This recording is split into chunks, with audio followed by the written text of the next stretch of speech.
so people can get on. And I know that it kind of starts on LinkedIn, but it's always go a few seconds over. I give people the opportunity to pop in, and I'm checking here if we are live. Let's see. Okay.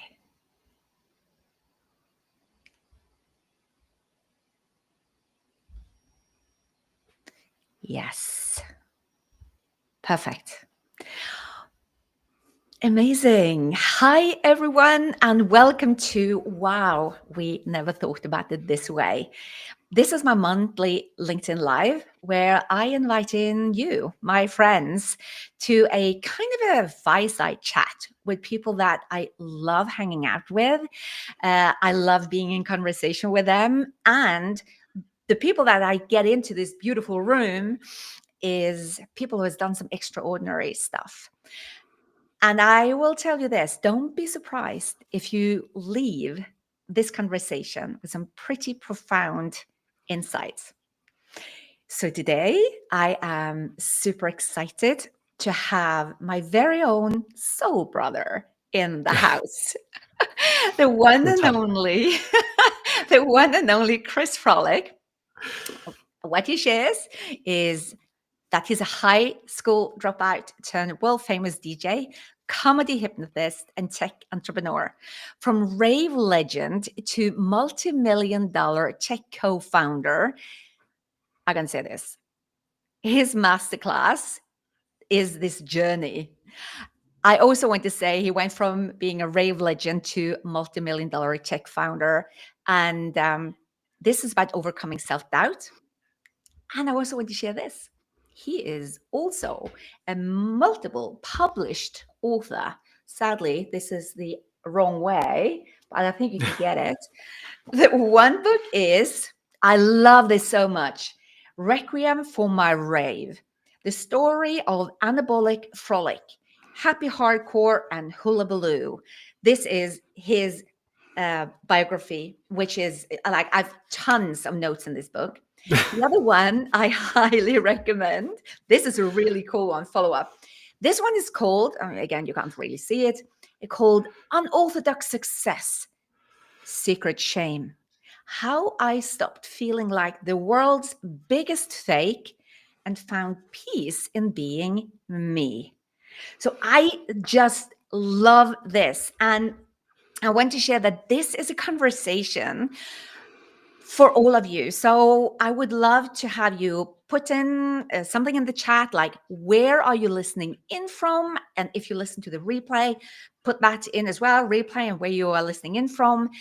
And engage as Chris and I are communicating, we're having a chat. Ask any questions because Chris and I, we love these conversations and engagement is super cool.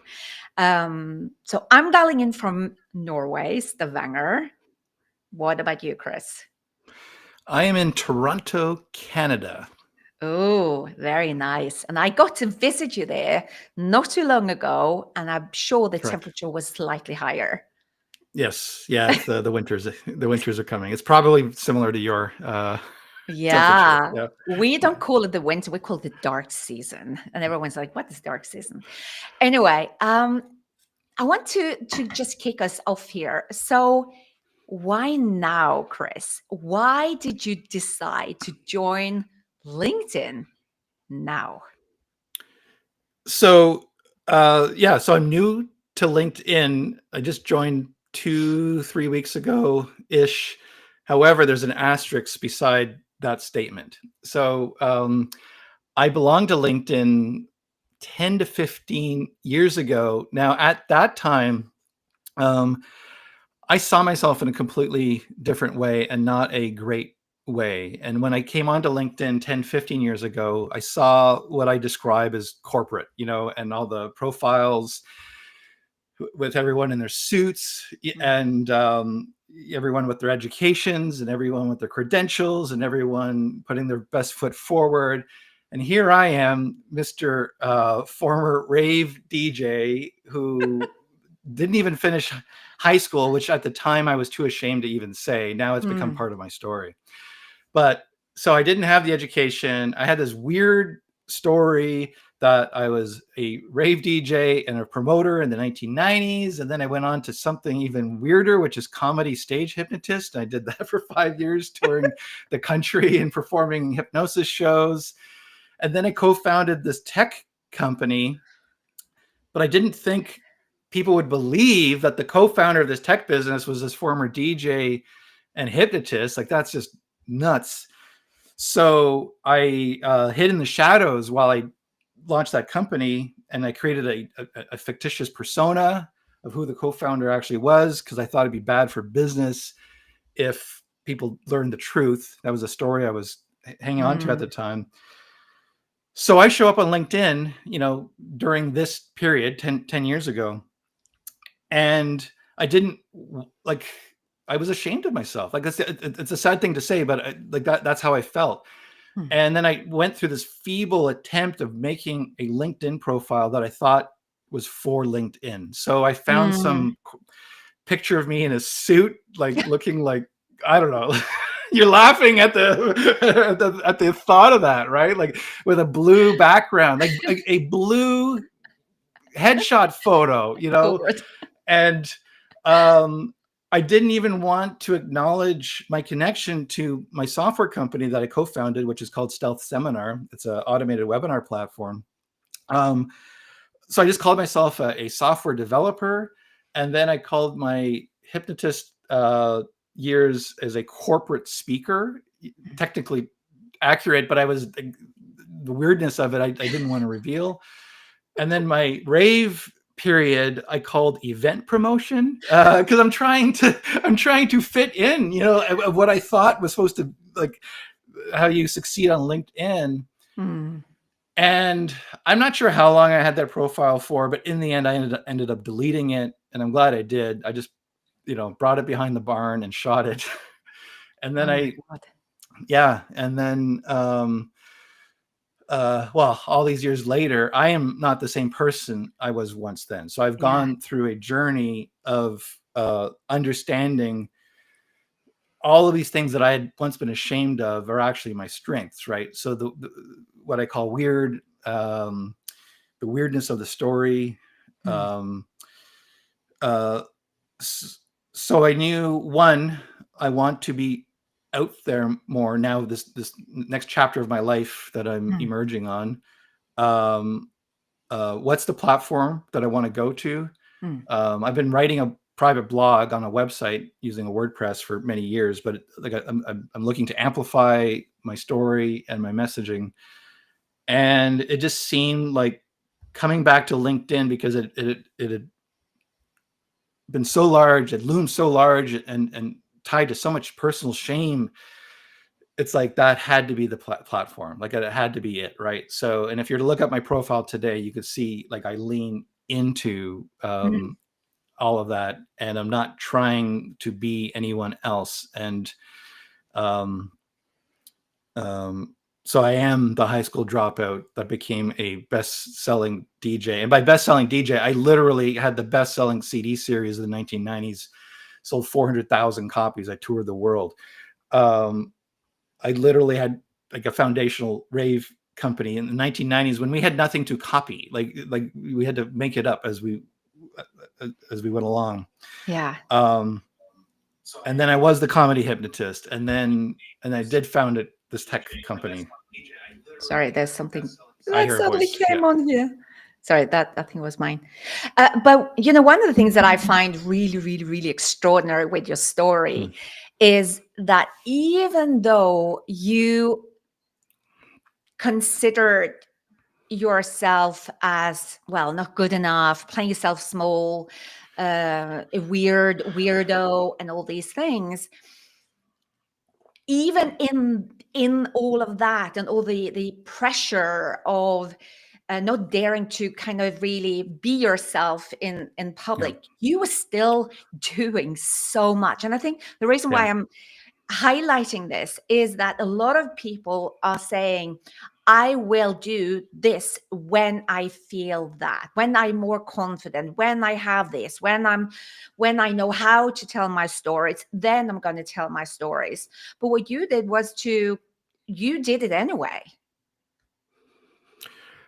I did do it anyway. We can look back on that now, and I can say that. And at the time, I felt like a fraud. Like and I literally had like the name Bernie Madoff was in my head. Like that's the only way that can Mm, explain what has happened here. That mm, I like.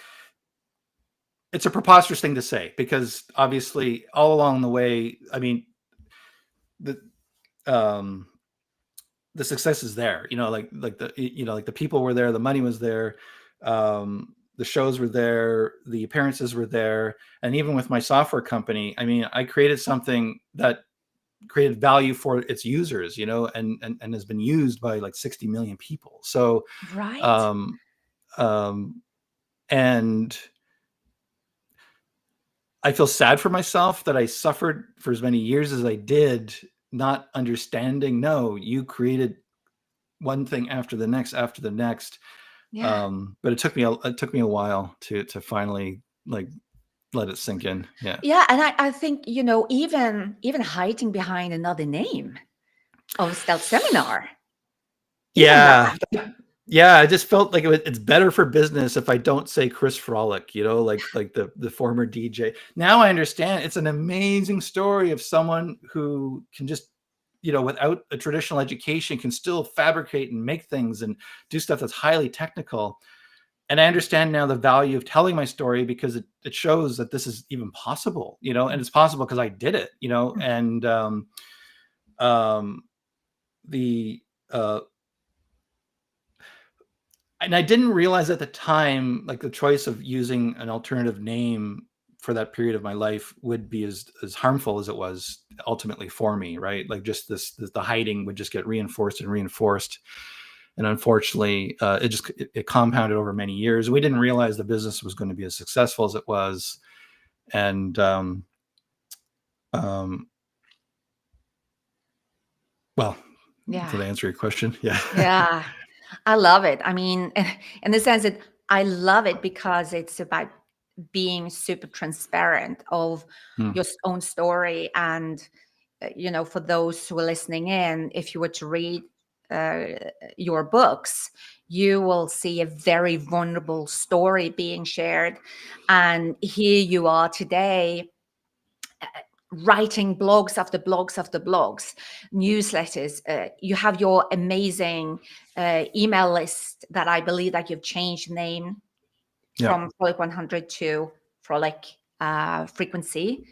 Yes. And like this, owning it, really owning it, and going from a small group to now being willing to share your wisdom and your experience. And there's another thing about going back to LinkedIn, because I think Hmm. many of us, including myself, I mean, when I joined LinkedIn, I think that was in 2006. So I've been following for a long time, and I was very specific as to why I want to use it. But you have a very particular reason why you want to be on LinkedIn. Can you talk a bit about what you think LinkedIn will experience because you are there? Well, it's just I'm fighting a narrative and a story in my head that, Mm, one, it's not for me. My people aren't there, and I have nothing of value to bring. I'm flipping that on its ear, like 180 degrees. My mm, value is in me being different on LinkedIn, and the fact that I'm willing to uh, just lean in. Weird is one of my favorite words, right? So lean into the weird on LinkedIn. How might I make LinkedIn better by allowing myself to be weird on it? And that's what I'm doing in real time? Like, and I don't even Yeah. know the answer to that, but I'm Yeah. willing to see. Yeah. Yeah, and I love that. And I think we have a responsibility in my view. We have a responsibility to think about what is my own contribution to something. Mm. And I find it very easy for people to say, I don't like this because yes, because this is what it looks like. But what if you have the opportunity to be part of changing this, of humanize a platform that has been seen to be so kind of business-like and whatever? I mean, having been part of LinkedIn for a long time, it was a time where you could not do what we do today. And I would love for anyone listening in to put in the chat, I mean, how many of you were pulling your hair out because you're thinking, do I look corporate enough on LinkedIn? I mean, we're trying to fit ourselves into. And now there is a shift. And we can even see that in, before it was, I am a managing director or blah, blah, blah. Today is a complete other sentence. Like for me is like, uh, how everyone wants to solve the greatest problem in the world? My clients actually do. That's what it says. And I catch something. It's not too long ago where that would be absolutely outrageous. Who do you think you are? You cannot do that. It's a business card and this is your title. So there is a shift. And I love your angle that you are here to make LinkedIn better. I'm here to make LinkedIn better as well. So why not we just own that space? And I also think that it means we honor the power within ourselves, that I have the influence over me and I can share and inspire other people. And why do you do what you do? Like, what is the essence important for you? That's a big question. Yeah. These are not the questions that you and I flip every day.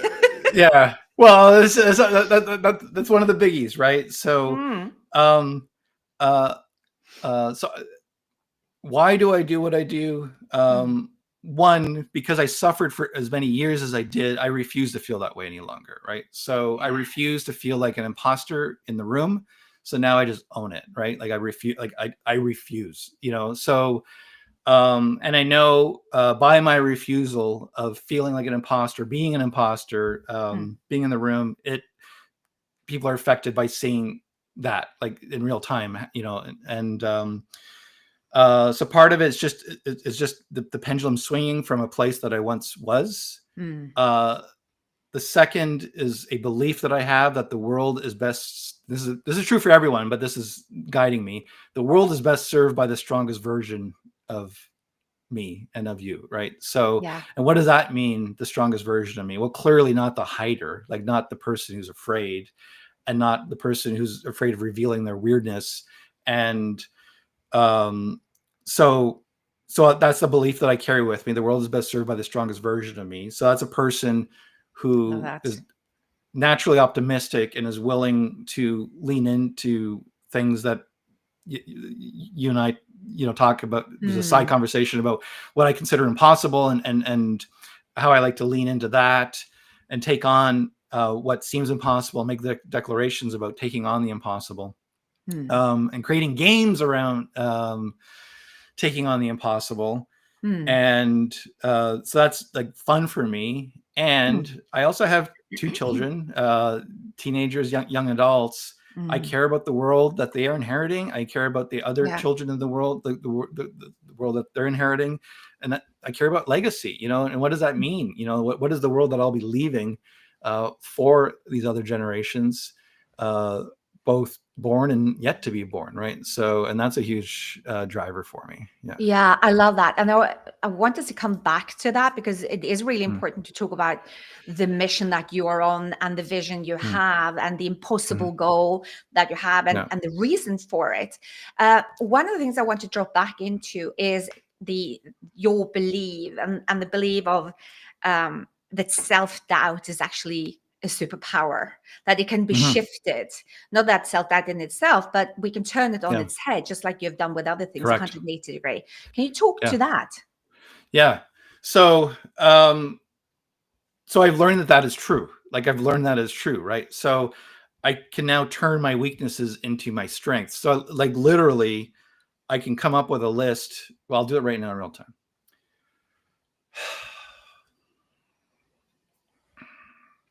Why am I not qualified to be speaking to you today? Okay, this is I'm going to allow the self-doubt.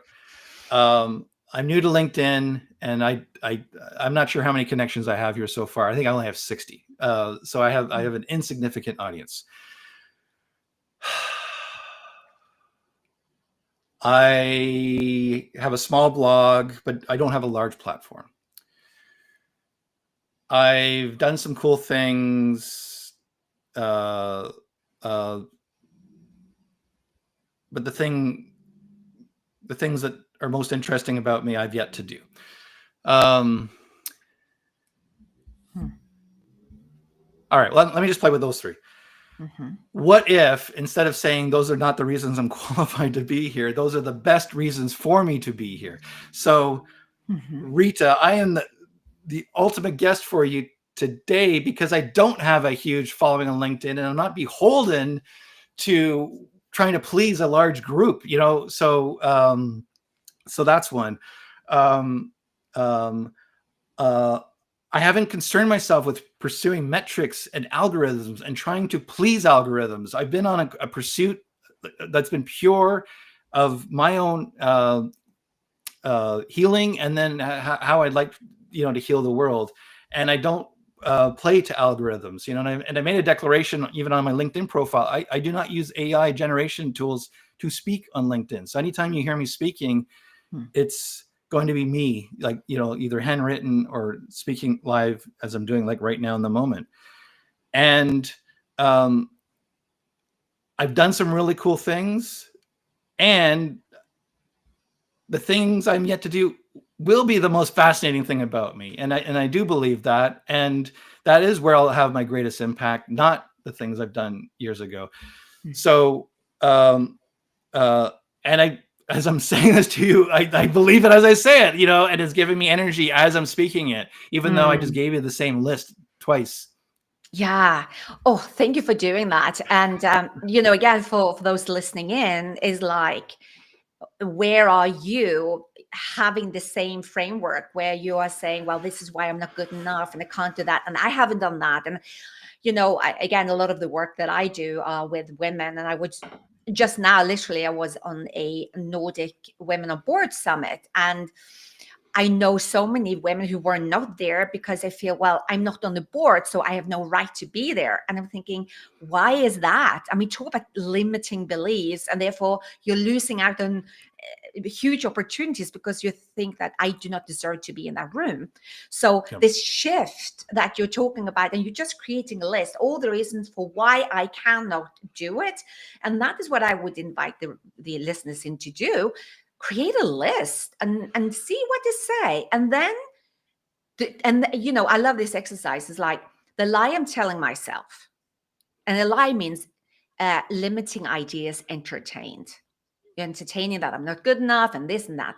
Write it down. On the other side of the paper, write, the truth is. Because there is something with the power in the word. The truth is, there is greatness in not having a big following. There's greatness in not allowing a number of likes and algorithms influence your thinking and what you share. I mean, and now it's becoming really, really exciting. So I love how you do that. For sure. Yeah. Like even as we're speaking, I'm thinking about, like I talked about how I wore a suit for that old LinkedIn profile trying to fit in. The reality is I don't own a suit. Like I don't even own a suit any longer, but I realize that's my superpower now. I like the fact that I could say I don't even own a suit. Like it's just not my world. Right. So, and what is the value that I can bring? I call them the people in the glass towers, but yeah, just, because they're not going to think like I think. And I'm not just there to repeat things that I've already heard. And the thing like with my lack of formal education, which I carried as such a shame for so long. It's like someone once told me, someone said to me once a handful of years ago, and this is where it changed for me. They're like, Chris, I have a degree Everyone I know has a degree. We've all come up through that system of how to learn. And here you are, and you don't think like any of us. And that is your value to this room. And I had to hear that the first time to understand that. Yeah. Yeah. When you're talking it, it really takes me back to Dubai, to Sure. COP28. Yeah. And so talk about this suit, to not have a suit. Another thing is to Yeah. make a actual strong commitment to showing up fully expressed as you are. Can you We might have to hear? explain, because you kind of jumped into a middle of a story that there's been no setup for. Very true. Very true. Okay, so let's cut that. We can cut that out for now, Yeah. because we have so many, and we're probably going to meet quite a few times here on LinkedIn as well. But what I'm thinking about is going a bit back to what we talked about, and that is, you talked about your children, you talked about their future, and you talked about impossible goals that is actually possible.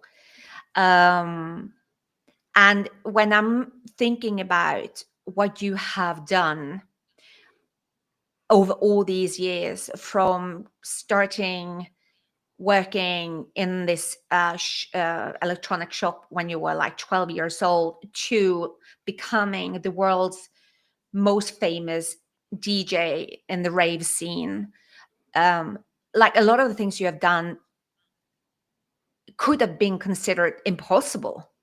Like, and then you went ahead and pivot into hypnotist, and that's okay. But then you also went into creating stealth seminar. I mean, we're talking back in, this is a long time ago, and it's still very 2010. operational.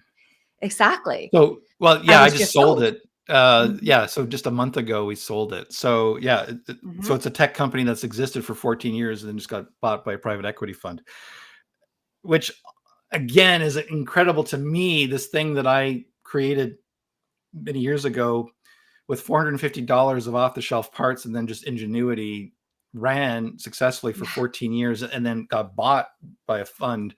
Yeah.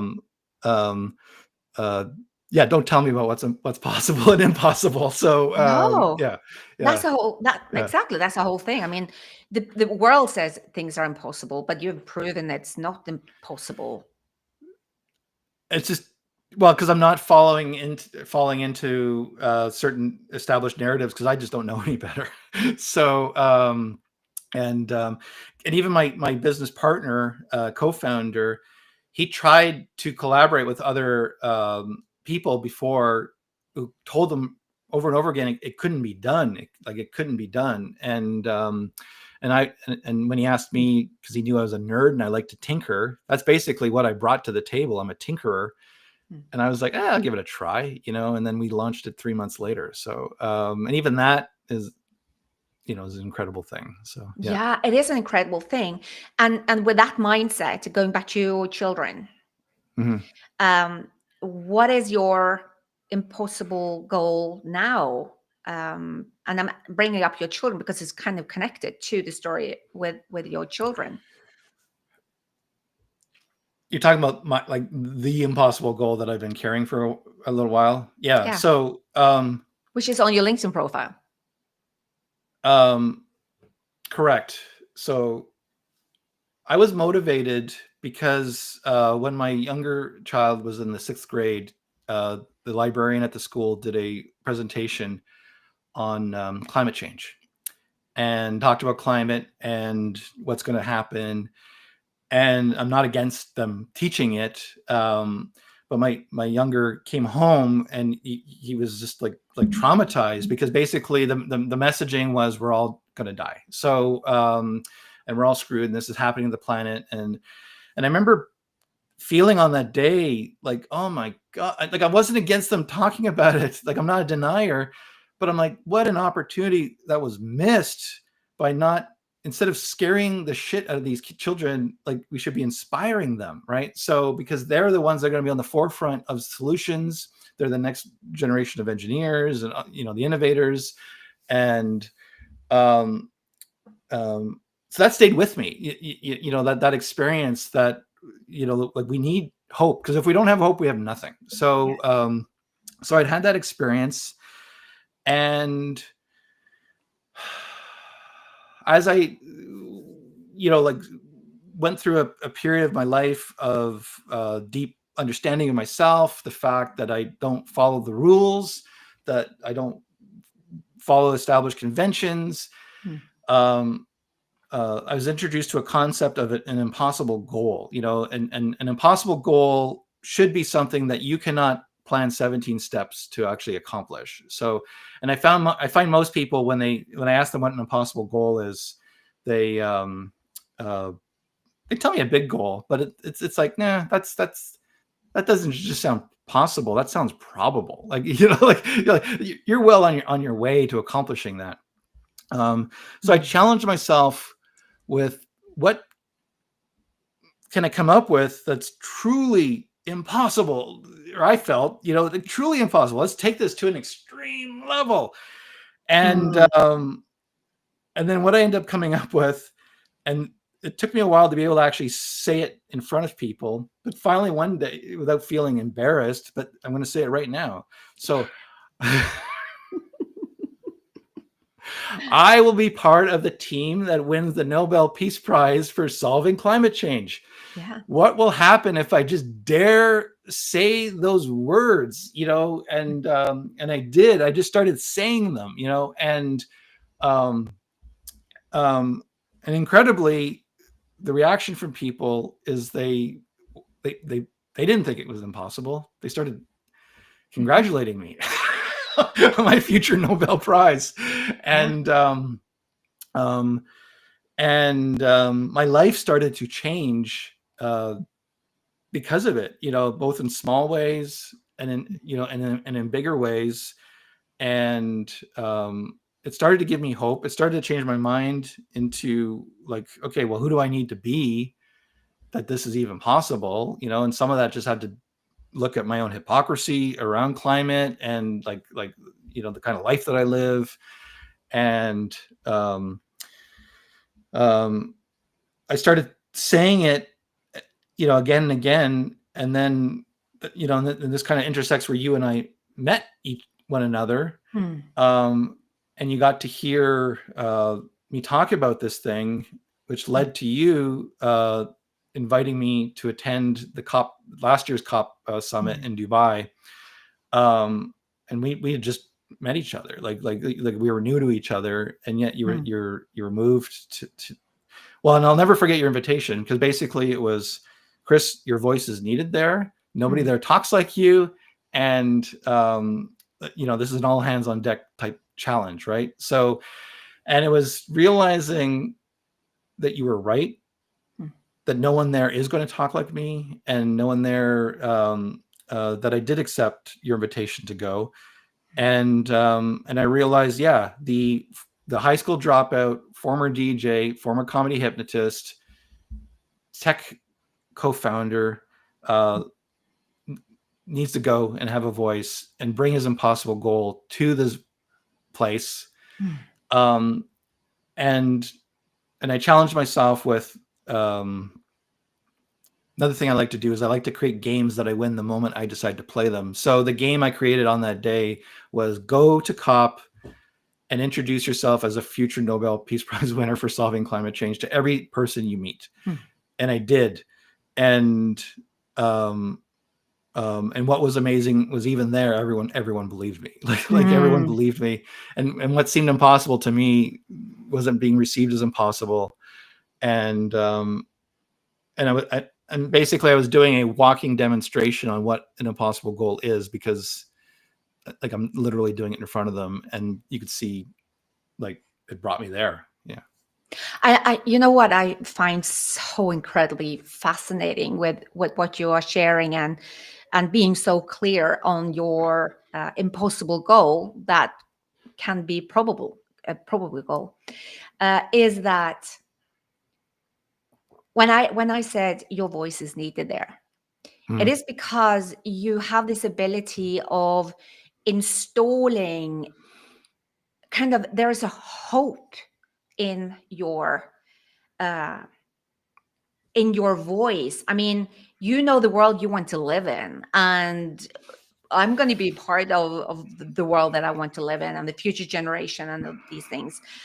And what was fascinating was that I know, going to COP is like all by technology and the solution and this and that, but we forget some of the human aspect. And when you brought that in, that this is so important to me, that I am going to put this stake in the ground of coming from the future. This is what I believe in. It is that mindset. It is that thinking. That is what is a part of changing things, because a lot of the technologies that we're working on is seeing the problem just close to us, and then we're fixing the problem. But you went ahead and you said, this is where I see the result of my input will lead to. And you can't do it alone.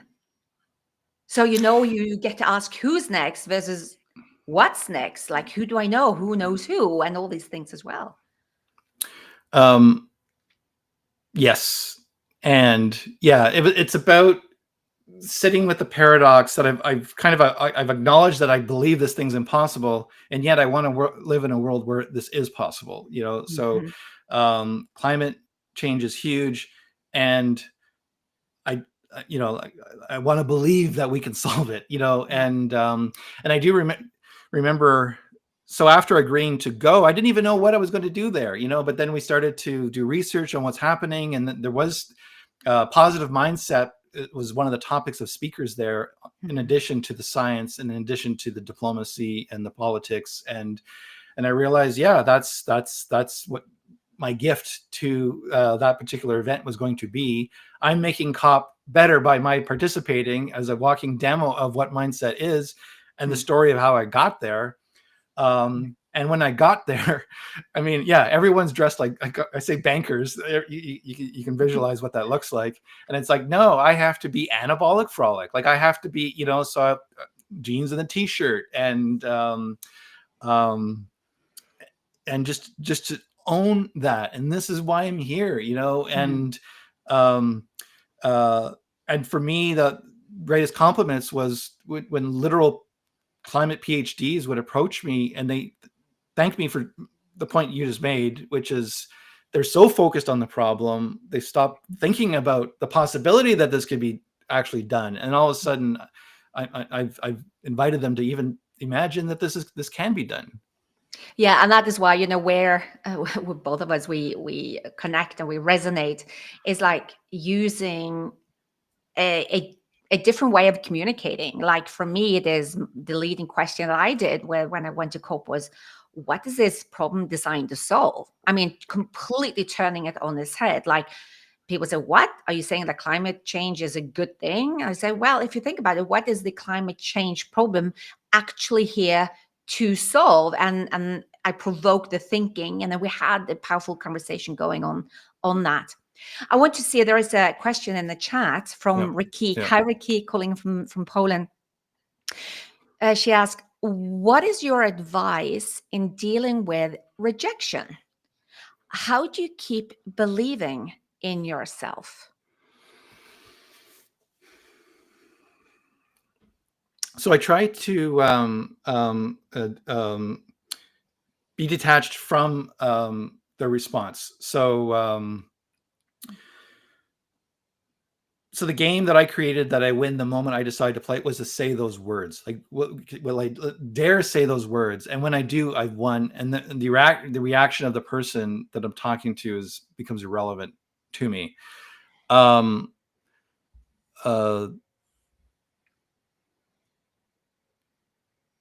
this does tie into how do you keep believing in yourself? So I do have a deep belief in myself. So that comes from some of these practices that we did earlier, which is working out what my perceived weaknesses are, and then just retitling the exact same list and how they're actually my strengths, right? So I had a deep belief in myself when I went to COP that I did have value to bring. But as a high school dropout, former DJ, comedy hypnotist, who was not there to talk about molecules in the atmosphere or rising oceans, but was it just there to demonstrate what an impossible goal is? Mhm. So um,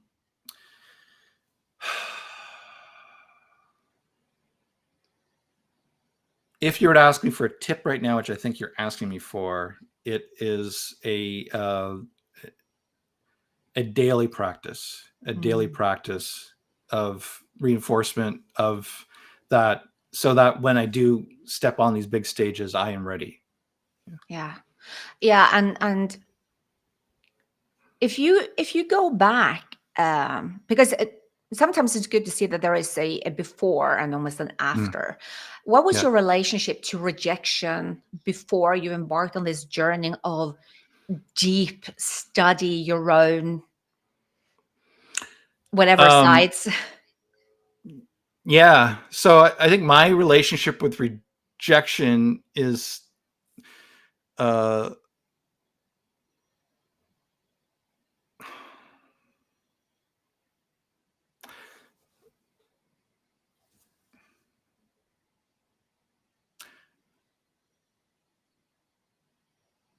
I have such a track record of making things happen. Mm. Um,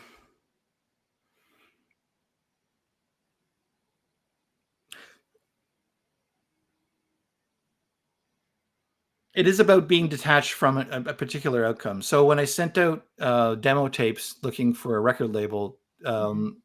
to do mixes for, um, um, I actually can't tell you how many rejections I got. The only one that matters was the one, that I did get. Mm. Um, I can't tell you how many hypnotist gigs they turned me down for. I can only show you the because I just didn't focus on it. So Yeah. I guess my honest answer to that question is I move on to the next thing, and I don't Yeah. let it bog me down. Yeah. Yeah. Yeah. So if I were to answer that question as well, is like how do I deal with rejection? So I had a fear around rejection before. It's like I would crumble with the rejection because I felt that that is the indicator that I am not good enough. From early age in school and all these things, I would, yeah. And what what my fighting system was, just go in as a bulldozer, so you kind of at least release some energy, because I was so scared of rejection. So I came across as being too hard. But then I started to realize that re- we have a saying in our world, which is rejection means protection. And I started to see that a lot of the things that I was rejected, I later on saw was the problem in the moment that led to something very powerful. That without the no, without the rejection, I wouldn't have embarked on a journey of investigating what other opportunities lays in front of me. And I guess that is the thing that I do today as well. And when there is a rejection, first and foremost, I know, I tell myself it has nothing to do with me. It might open a new direction for me. And I get very curious, not on me, but I'm getting curious of what else is possible. So, the other question is, how do you keep believing in yourself? So I believe it is extremely important to work on. Um, there is something called the gap and gain analysis. Um, and the gap is the one that we usually focus on. Oh, when I have this, then I will get it. But we need to do the gain and look back in our lives and see everything that I have done, that despite all the rejections, I'm here. I am at a place where I didn't know I think I would be. So to look in the mirror and not only look into the future, it's important. And I was talking to a woman in Barcelona at a summit that I attended a couple of weeks ago, and she came from the poorest of the poorest in Africa, and she was asking me, how would you become a successful entrepreneur?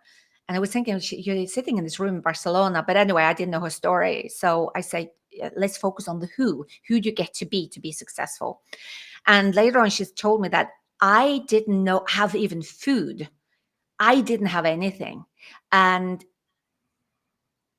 then it dawned on her, like, okay, this is weird. I'm in Barcelona. I'm doing a PhD and whatever it was. And I said, it's because she said, I'm so scared what's going to happen in the next 2 years. And say, okay, what if you look back over what happened after the past 2 years? Why do you automatically say it's going to be doom and gloom in the next 2 years? And she said, oh my goodness, 2 years ago, I would never think that I would be in Barcelona doing a PhD. So when I'm talking about believing in yourself, how do we work on believing in ourselves? It is to remind ourselves of our successes and be compassionate to ourselves and I love myself. I've worked a lot on loving myself instead of loving everyone else more. Yeah. I'm going to add to that because this is something I've lived through. The things that make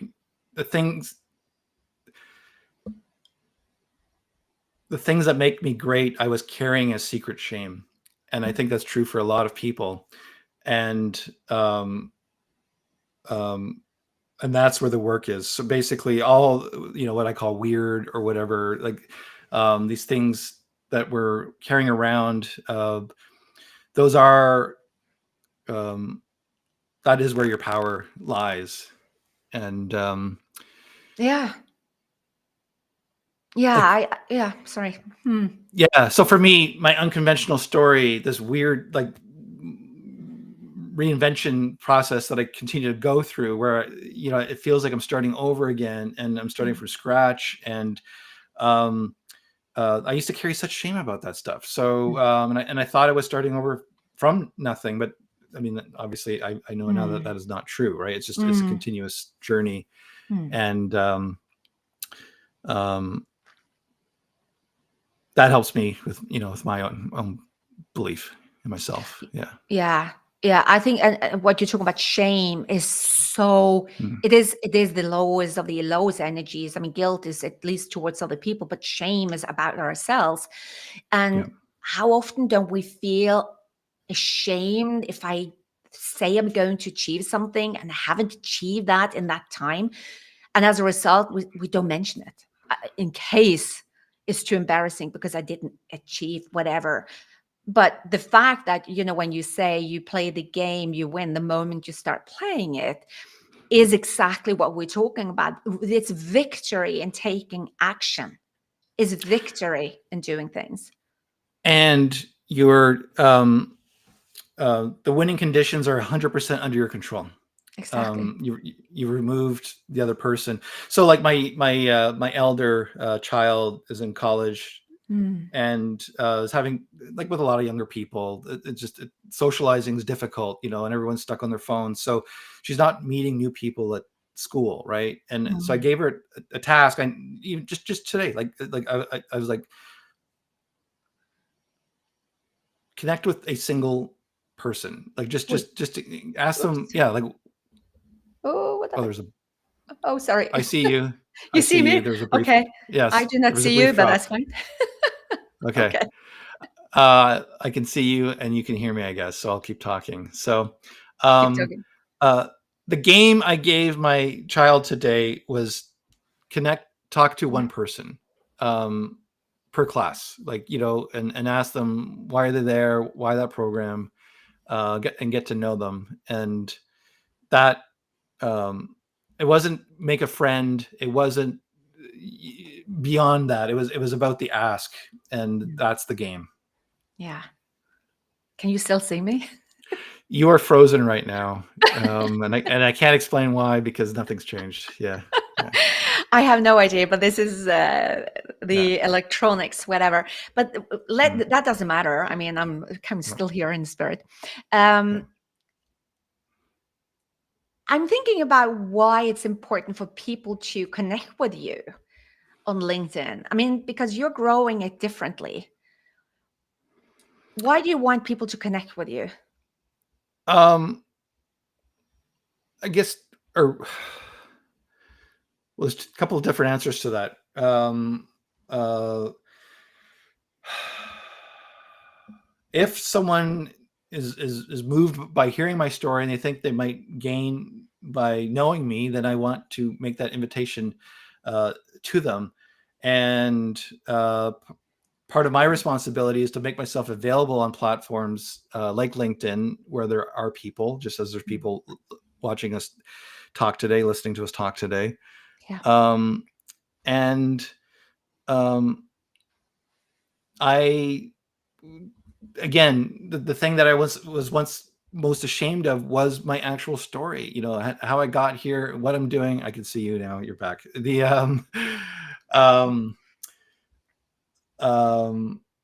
so I would love to continue to share my story and model that this is possible because you're watching me do it. Like you're watching me do it in front of you, and that's a lesson that I like to share. Yeah. Yeah. Yeah. And for me, it's fascinating to, and again, we spoke about, LinkedIn, and I'm active on LinkedIn. And going back to where we started in the beginning of the conversation, is that your intention is different. It is to make the platform better and getting stories out there. And I want to say, people, to if you haven't connected to Chris, make sure that you actually connect with him, because the story or the posts that you are publishing are so valuable. It is so rich that if you want to have that dose of depth, um, you go in there. And this is a very different reason for many others that I'm, let's say, following and these kind of things. But you have a very unique message. I get to speak with you every single day. I mean, I want to bring this into the room as well. I call you my soul partner for a reason, because for such a long time I had this dream that I would find someone in the world of complete authenticity and talking about things. That was a kind of the impossible goal for me as well. And I thought, it's impossible. Well, it's not impossible if you pay attention to what people are saying, deeply listening. And I listen to you, and we connected, and we spar. And I want my followers to get access to that through LinkedIn. And of course, to be directly in contact with you, first through DMs or whatever else. Yeah. Yeah, well, I remember, Rita, early in our relationship, when you saw me speaking on a Zoom I was hosting, you were Mm, like, "Oh, Chris, I see you're seeking amplification." Like that was mm, one of the things you said about me. So, and yeah, like where I am to, so it's hard because we live in an algorithm world, right? So, mm, and I see this people like on LinkedIn, I see the strategies. It's like, oh, if you post this, or you post this amount of quantity, if you, whatever you create little chains to like each other, and it'll boost the algorithm, or you do this, or mm, videos over text. Like I see all the different strategies. It doesn't.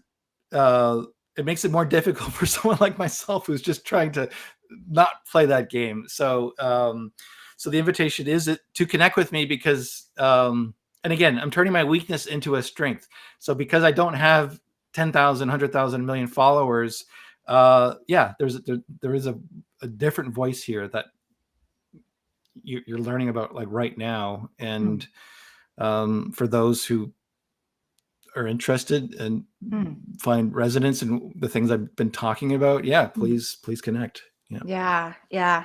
I love that. There's another word um, that you are using often in the conversation we have, and that is the word overcoming. Sure. We heading to the top of the hour, but I want us to talk about that because it's connected to self-doubt and being a Mhm. strength. So what do you mean when you mention overcoming? And yeah. Yeah. Well, I like telling stories. Stories I like to share where I've been. This has become one of my things that I do now. And what makes my stories interesting is it's one moment of overcoming versus another. Now, what contributed to that moment of overcoming? sometimes there's courage, so, bravery and insight. But most often it's about getting over a story that I'm carrying around in my head about why I'm not qualified to speak, why it's dangerous to speak, why I, shouldn't speak, the old shouldn't word. So I find with my stories, the most potent ones are when there was a moment where I had full control over everything, and what I had to overcome was myself. So on the flight to Dubai, the very first person I met was a member of the IMF, International Monetary Fund, from Washington, D.C. He's going to Dubai. He's standing next to me on the flight to the plane. He's going to, I overheard him talking to his seatmate. And in that moment, there was a moment that I had to overcome, which is, do I introduce myself to this person? Do I share my impossible goal with this IMF dude who's like the real deal, And in that moment, I overcame that resistance in me, and I told him to his face, I will be part of the team that wins the Nobel Peace Prize for solving climate change. And he was just like, huh, and then it segued into how I got there, and the pieces.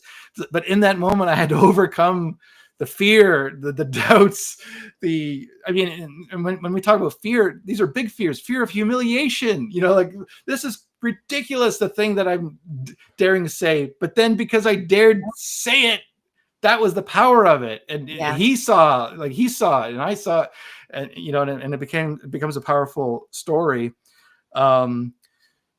I've just gotten clarity, like just in the last couple of weeks. This is why we're talking about overcoming. That is like a key component to the stories that I share are of those moments of overcoming. So it is about, turning your weaknesses into strength and being willing to, and overcoming the self-doubt, because no one's at my door banging on the door saying, don't do this. It's coming from within. And I've learned that.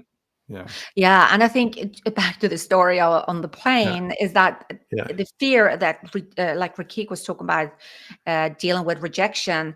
So sometimes we don't do something because we're so scared of how we're going to deal with rejection in that case. And so overcoming ourselves. What I also hear is the high level of self-awareness. So this is why doing the work on yourself, like we talk about being a student of your mastery, we're talking about, and in my journey of being a student of my own mastery, I've gone to the depth of the painful and the whole thing. And the interesting thing is, when you brought up the word overcoming, which has been coming up more and more as of late when we've been talking, that helped me to identify my overcoming. Because like I have had this thing that when I do public speaking, when I do things, whatever, I had to prepare a lot. And then I kind of, okay, I'm overcoming the fear of being on stage. Okay, so I've overcome that. But I hadn't actually overcome the main fear. And that was, my fear was, I can't really trust myself. I can't really trust that I can walk into any situation without being prepared. And I mean, we're talking about ultra prepared. And it was in that moment when I realized that it's not just like, oh, just do it for the sake of doing it. No, I overcame my belief that I don't know what I'm doing. I overcame that. Yes. And now everything shifted for me. Yeah. So the power of word and self-doubt. And I'm sharing this because whoever is listening is, we have ongoing things. It's not like, oh, you wake up one morning and now all your limiting beliefs and dramas from the past and whatever is gone. No. They show up just in different forms and shapes and colors. But it's the level of awareness that we're talking about that is so important. So noticing it first, which allows you to overcome it. And Rakik, I'm going back to your question that you asked earlier. How do you deal with rejection? So in that moment, it was about saying those words to that person, and I was detached from his response, because I knew if I could just say what it was that I was there to say, Mm, I've won. And I I love mean, it's that. nice that it was a positive reaction. But had the guy responded, say, in a different way, Mm, you and I would still be talking today about the victory that I didn't give in to that fear and I said it. 100%. Wow, this has been such a cool conversation. And the funniest thing is this, I was, ideas are always popping up. And suddenly I was thinking, oh, how cool wouldn't it be if people can ask us anything and we would pop on and we don't even know what we're going to talk about. So that's something that's was suddenly percolating in my head, to engage with the audience more, because with Rakik's question, we narrowed it in to be something very, very solid. So let's see. But what I do know is that you and me, we are going to show up on LinkedIn Lives more, and play and see where it takes us. Right? More to come. Yeah, today was the kickoff, and that hour flew by, and yeah, I look forward to what's next. Absolutely. Yeah, All right. yeah. So you will hear from me, everyone, in about the month's time. I do not know yet who is going to be on, but I'm sure it's going to be somebody fascinating. So, with that, wishing you a Thank beautiful, beautiful evening. thank Bye you. for now.